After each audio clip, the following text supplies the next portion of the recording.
வணக்கம் பவித்ரா. மகாபலிபுரம் சுற்றுலா வந்த கல்லூரி மாணவர்கள் கடலில் குளிக்க சென்ற பொழுது 4 பேர் கடல் அலையில் சிக்கி மாயமான நிலையில் இன்று 3 உடல்கள் இறந்த நிலையில் கடல் ஒருங்கியது. மற்றொருவரை உடல் தேடும் பணியில் தீவிரமாக ஈடுபட்டு வருகின்றனர்.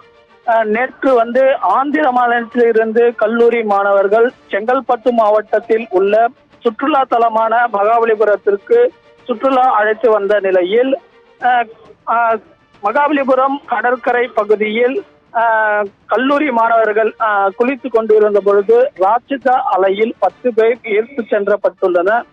அங்கு இருந்த மீனவர்கள் மற்றும் தீயணைப்பு துறையினர் 6 பேரை பத்திரமாக மீட்ட நிலையில் ஒருவர் உயிரிழந்த நிலையில் மீட்கப்பட்டனர். அங்கு 4 பேர் மாயமான நிலையில் நேற்று மற்றும் இன்று 2 தினங்களாக தீயணைப்பு துறையினர் தொடர்ந்து தேடும் பணியில் ஈடுபட்டு வந்தனர்.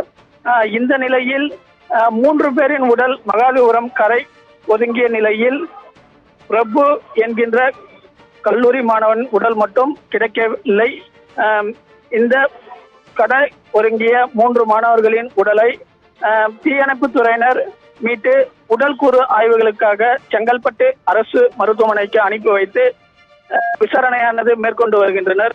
இச்சம்பவம் அப்பகுதியில் பெரும் பரபரப்பை ஏற்படுத்தி வருகிறது. பவித்ரா.